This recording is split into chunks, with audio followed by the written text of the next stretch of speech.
Hello students, today we are doing standard 10th political science chapter 2 Federalism.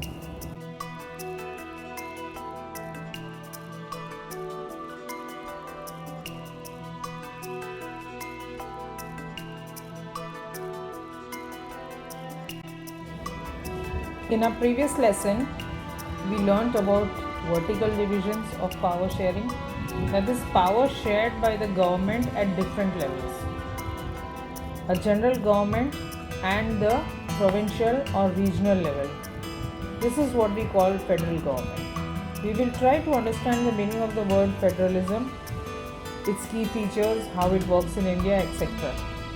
So let's begin with the meaning of the word federalism.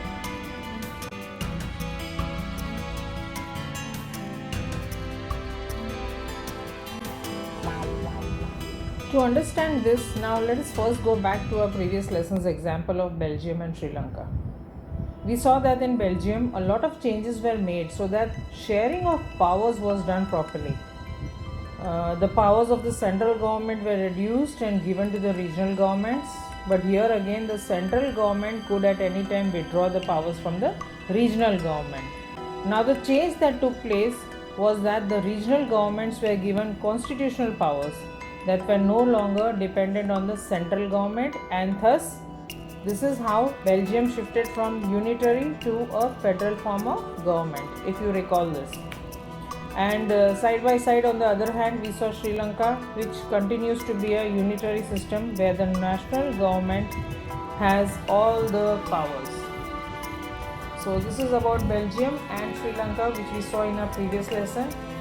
Now let us come to what is the meaning of the word federalism.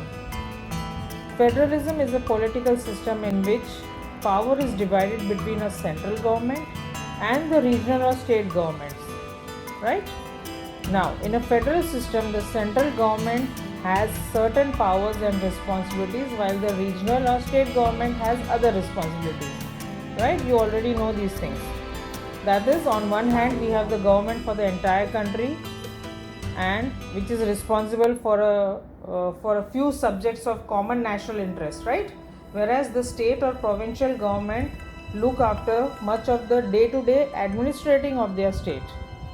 This distribution of power is usually established by a constitution that outlines the powers of the different levels of government and provides a framework for how they interact with each other.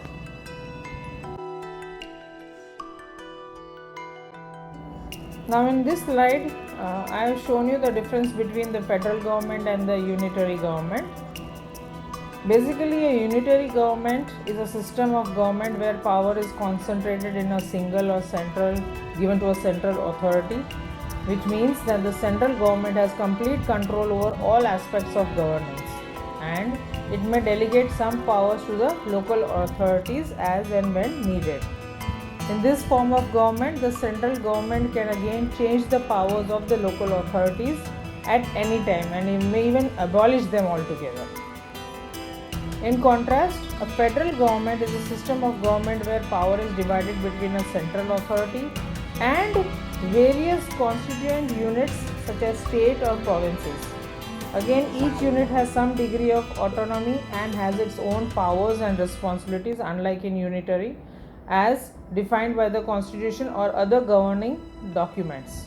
In a federal system, the central government and the constituent units share power and work together to govern the country. So this is the difference between the two. Now, one of the key differences between unitary and federal system is the distribution of power. In a unitary system, power is centralized, while in a federal system, power is decentralized. This means that in federal system, there is a balance of power between the central government and the constituent units, which can help to prevent abuses of power and protect individual rights. Okay. Additionally, federal system tends to be more complex and requires more coordination between different levels of government, while unitary system tends to be more streamlined and efficient. Overall, the choice between unitary government and federal government again depends on the needs and values of a given society.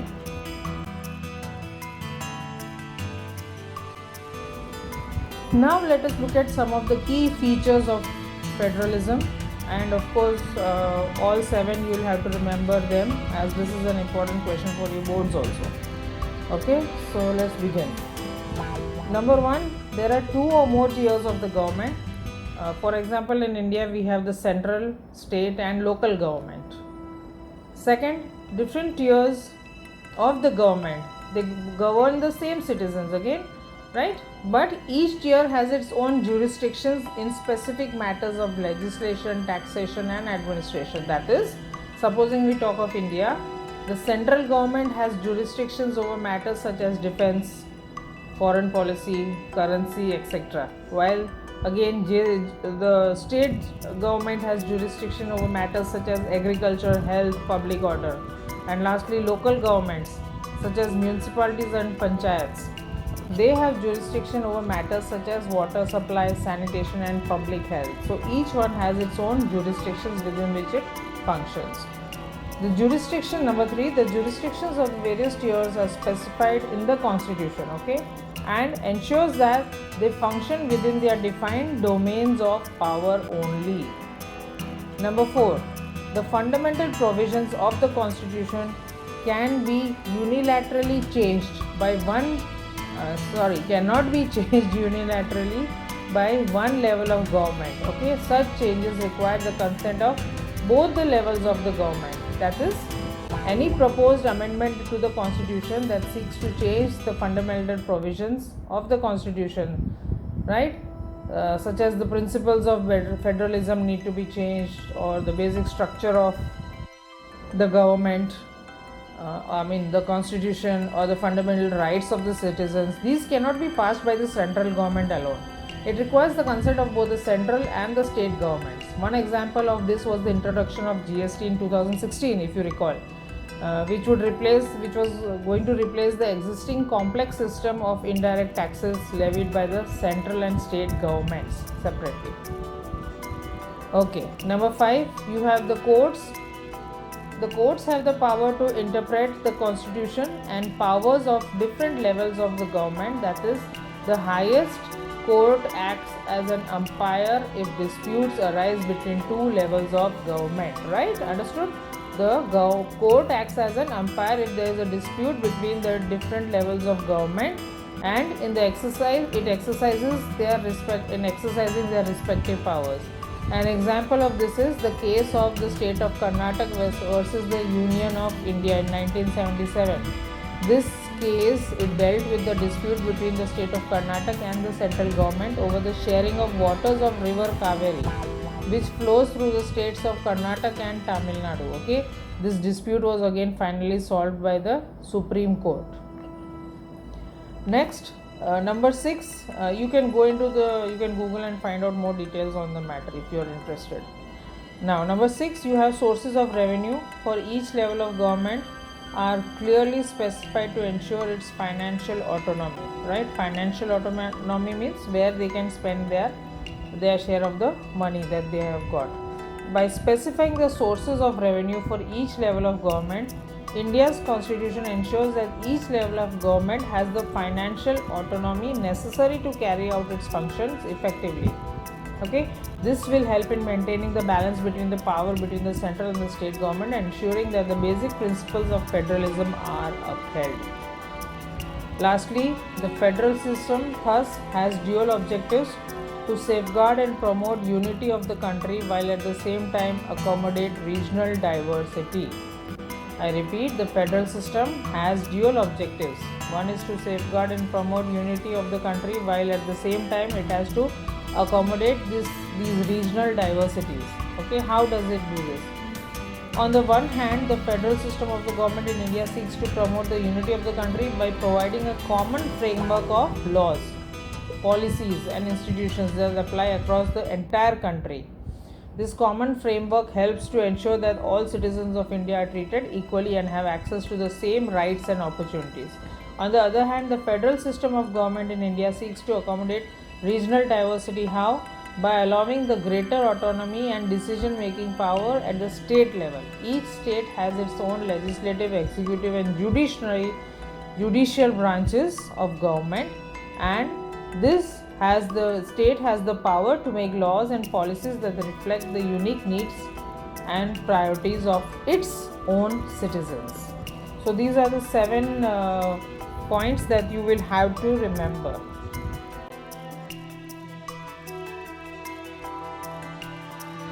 There are 2 kinds of routes through which the federations have been formed. Let us see. The first involves independent states coming together on their own to form a bigger unit.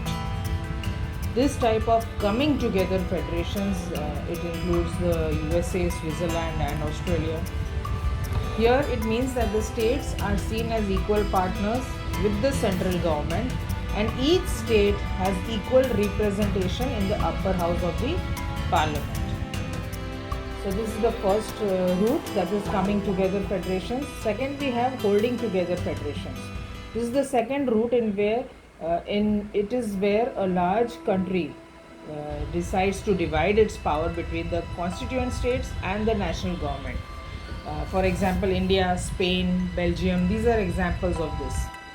Here the central government tends to be more powerful as compared to the states. For example, the central government has exclusive powers over subjects like defense, foreign affairs, currency and interstate trade and commerce. Now, very often different constituent units of the federation have unequal powers.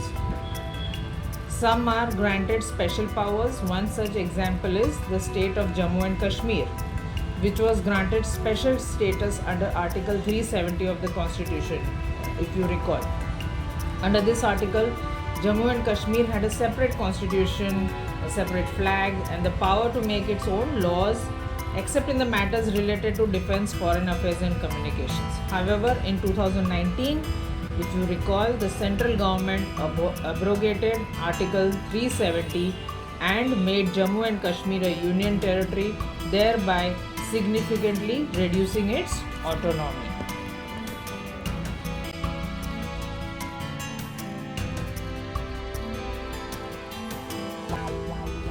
Coming to our next topic, what makes India a federal country? Let us understand the power sharing arrangements in our country. Okay, first, we know that India has the 3 tiers federalism, that is central, state and local government, and all 3 enjoy separate jurisdictions we saw earlier. The constitution clearly provides the 3 lists, that is the union list, the state list and the concurrent list. So let us understand what comes under each list. Let us take the first list, that is the union list. This includes subjects like of national importance such as defense, foreign affairs, banking, communication, currency. We need a uniform policy on these matters throughout the country, and the union government alone can make laws on these subjects. Second list is the state list, which includes subjects of state and local importance like police, trade and commerce, agriculture and irrigation. Here again, the state alone can make laws or rules pertaining to their subjects. Third, we have the concurrent list, which includes subjects of common interest to both the union as well as the state government, like, for example, education, forest, trade unions, marriage, adoption, succession, etc. Both union as well as state can make laws on these subjects, and if their laws conflict with each other, then the law made by the union will prevail.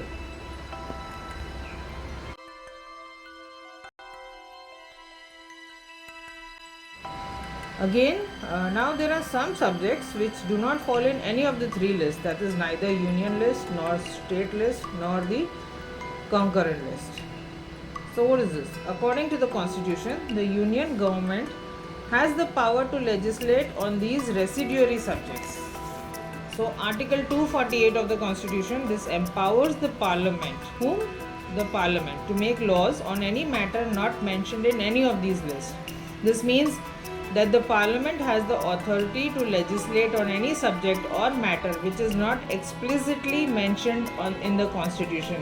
Example, cybersecurity, space exploration, these were not mentioned when the constitution was made. Atomic energy, international relations, etc. The union government has exclusive powers to make laws related to India's foreign policy and international relations protection of national heritage, and the list is of course endless. Now as we saw previously, that all states do not have identical powers. One example is that is of the state of Jammu and Kashmir, which prior to August 2019 had a special status under the constitution, and it had its own constitution, flag, etc. This gave the state a greater degree of autonomy and control over its internal affairs than other states compared to other states. However, in August 2019, the Government of India revoked this special status and bifurcated the state into two union territories, Jammu and Kashmir and Ladakh. This you are all aware. As a result, the powers of Jammu and Kashmir have changed and are now more similar to those of other states in India, although there are still some differences. Another example we can see here is of different powers among Indian states is the case of northeastern states, like for example Nagaland, Mizoram and Meghalaya. These states have special protections under the Indian constitution, including provisions for tribal autonomy and protection of their culture and customs. These states, they have their own laws and regulations related to land, resources and governance, which are different from those in the other states of India. Overall, we can say that the Indian constitution provides for a federal system of government, but at the same time it also allows for variations in the powers and autonomy granted to different states based on their unique histories, cultures and needs.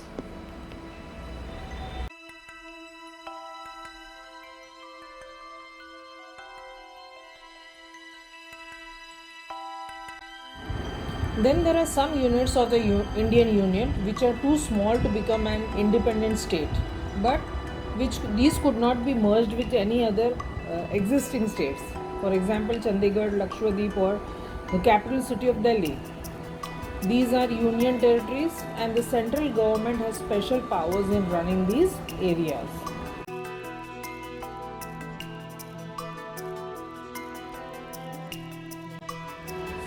Another important point to note is that it is not easy to make changes in the power sharing between the central and the state governments. Any change, it has to be first passed by both the houses of the parliament with at least 2/3 majority, and then it has to be approved by the legislature of at least half of the total seats.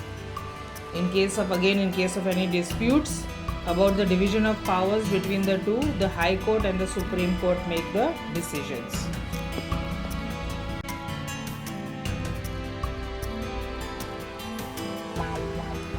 Now we have an interesting question on page 17 of your NCERT textbook, where it says, if agriculture and commerce are state subjects, why do we have ministers of agriculture and commerce in the union cabinet? Let us see the answer to this. Now there are several reasons why the union government also has ministers responsible for these sectors in the union cabinet.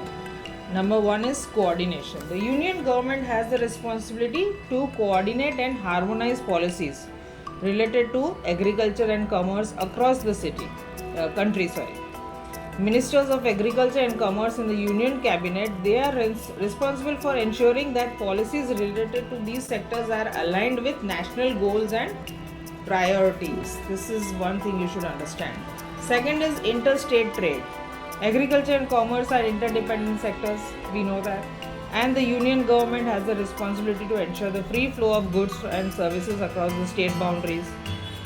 The ministers of agriculture and commerce in the union cabinet, they can help facilitate interstate trade and remove any obstacles that may hinder this interstate trade. Third point is international trade. Now the union government is responsible for negotiating and signing international trade agreements on behalf of India, right? So the Minister of Agriculture and Commerce in the union cabinet, they can represent India in international forums and ensure that the country's interests are protected. And last, crisis management. Again, this is very important.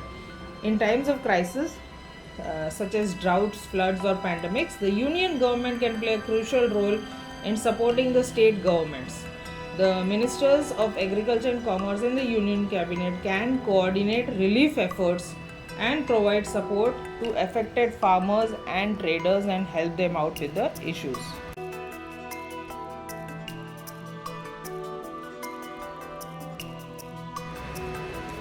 Coming to our next point, how is federalism practiced? That is the next topic. We will see what all are the reasons because of which federalism has been successful in our country. Just the clearly laid down provisions in the constitution are not enough. The spirit of federalism has also given importance to diversity and desire for living together. This became the shared ideals for our country. Let us understand how this happens. First, we take linguistic states. The creation of linguistic states was the first and major test for democratic policies in our country. Compare the two maps, one in 1947 and other in of 2017. You will see that there have been many changes. Many old states have vanished and many new states have been created. Again, states names have also been changed. Next, the boundaries of several old states were changed in order to create new ones to ensure that people who spoke the same language lived in the same state. Again, some states were created on the basis of cultural background or geography like Nagaland, Uttarakhand and Jharkhand.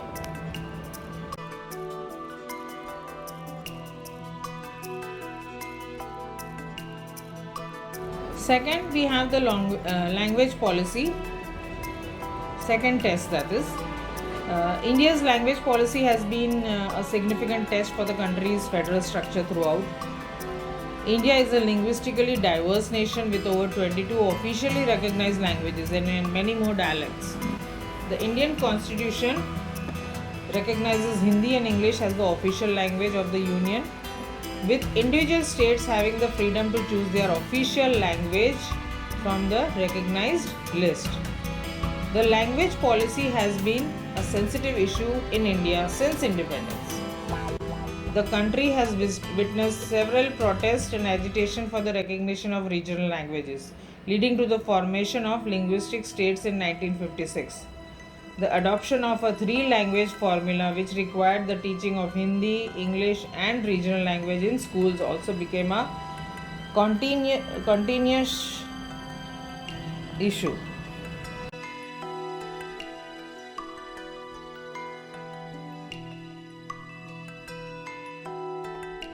And the third test has been the center-state relations.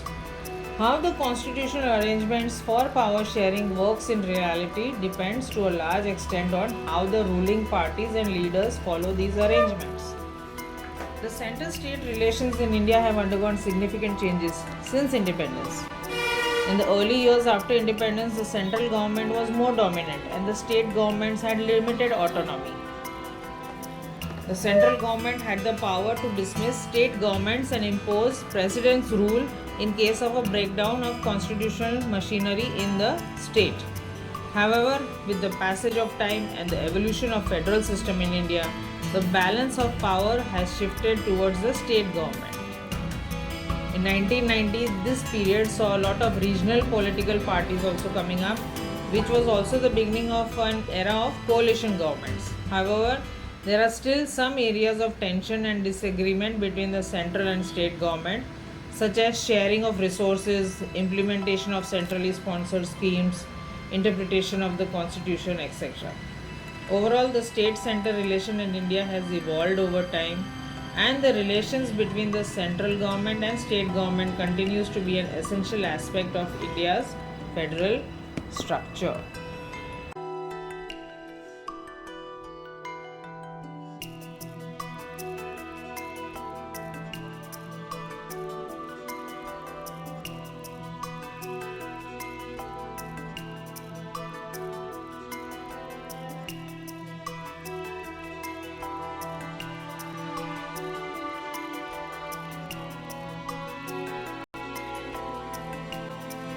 Coming to our last topic, that is decentralization in India. Now, before we go to the meaning, let us understand certain things. We have already learned that government is needed to run the nation and take decisions. We have also learned that we require people at different levels to run the country efficiently and smoothly. That is, we have government at the local, state and central level. So, problems at the local level are best solved by local governments. For example, drainage, road maintenance, maintaining records of birth, death, etc. These can be properly dealt with by the central and state governments. Hence, people in the towns and villages and rural settlements elect local councils and their heads, authorizing them to solve the most important issues, and this is known as local self-government. Another thing we need to understand is what is the difference between local government and local self-government. Both are different from each other. In the local government, the administration of the locality is looked after by the officials appointed by the state government. This includes a postman, policeman, etc. Whereas the local self-government consists of elected representatives who administer the local affairs and get grants from the local government for activities like sanitation, education, and settling disputes. The local people even govern themselves. First, we can say that a vast country like ours cannot run on two tiers. Federal power sharing needs a third tier of government below the state government. Thus resulted the third tier of government, that is the local government. So here we have the definition. When power is taken away from the central and state governments and given to the local government, it is called decentralization.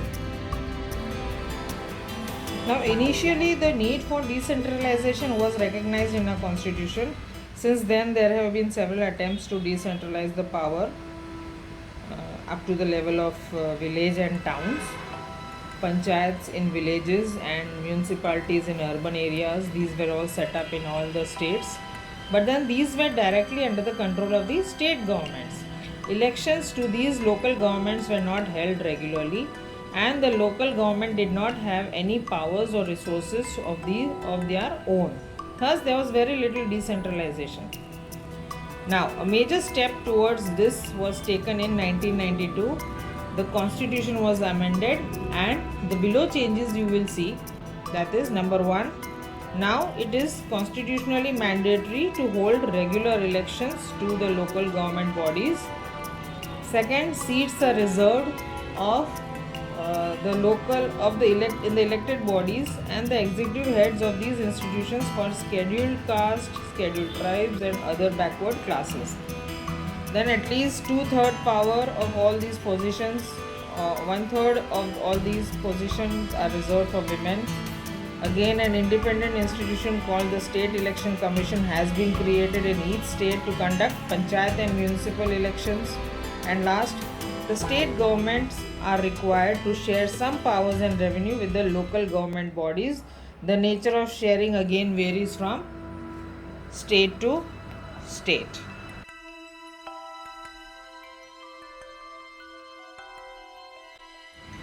Now coming to the urban local government and rural local government.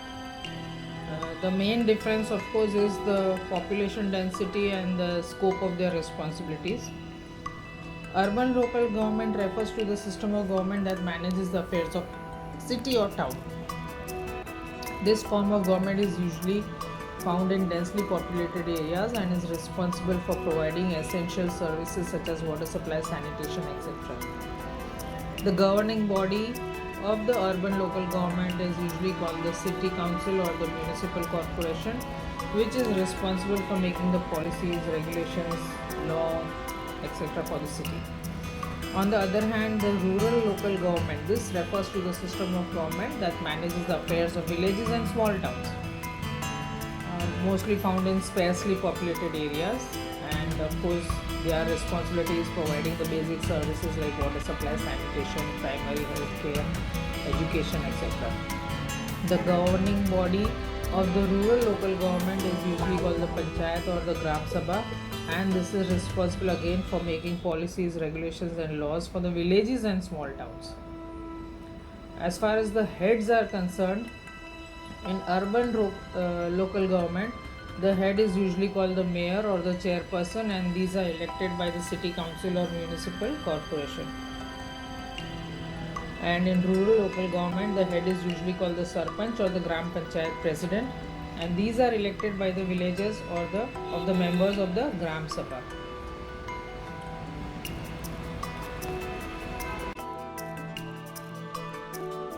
Now, even though there is a lot of positivity in the new local system of government, again there are many difficulties also, like for example, while elections are not held regularly and enthusiastically, Gram Sabhas are not held regularly, most governments have not transferred significant powers to the local government, nor have they given adequate resources. So we can say that we are thus still a very long way from realizing the ideal of local self-governing.